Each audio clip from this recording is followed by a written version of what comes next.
Hello friends, இன்றைக்கி நீங்கள் இந்த பாவக்காய் ஃபஸ்ட் டைம் பார்க்குறீங்கன்னா உடனே நம்ம சேனலுக்கு ஒரு லைக்கை தட்டுங்க. இதுதான் மெரி பாவை, எப்படி இருக்குன்னு பாருங்கள். சின்ன சின்னதாக இருக்கும். பெரிய பாவை காய்கறில அதெல்லாம் வந்து செடியில் மரத்தில் ஏற்றி விடுவாங்க. இது வந்து மண்ணிலே தான் கீழே படர்ந்துருக்கும். இன்றைக்கி நம்ம கொல்லையில் இந்த பாவக்காய் அறுவடை நடந்துகிட்டு இருக்கு, எடுத்துகிட்டு இருக்காங்க. இதில் என்னன்னா நம்ம கண்ணுக்கு தெரியாது, செடிக்கு அடியில் காய்க்கிறதுனால நம்ம ஒன்று ஒன்றா தடவி பார்த்து தான் கண்டுபிடிக்க முடியும். ஏன்னா பாவக்காய் வந்து மேலே தெரிஞ்சால், அதாவது மேலே காக்கிற கொடினா மேலே நம்மளுக்கு தெரியும், இதில் எங்கே பாவக்காய் இருக்குன்னே தெரியாது. நம்ம தான் தேடி பார்க்கணும். இருங்க உங்களுக்கு ஒன்று காட்டுறேன் எப்படி இருக்குன்ட்டு. பாவக்காய் இப்போ அதிகமாக காய்க்கலை, அதனால் பாவக்காய் எல்லா செடியிலையும் இல்லை. இருங்க காட்டுறேன் எப்படி பாவக்காய் இருக்குன்ட்டு. இதில் வந்து இந்த மெரி பாவை ரொம்ப ஃபேமஸ்ஸு. இது புவிசார் குறியீடும் வாங்கியிருக்கு புவனகிரியில்.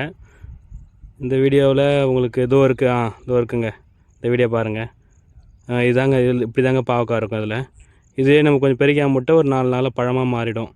பழமும் இப்படி தான் இருக்கும். இதோட சைஸே இவ்வளோ தான்.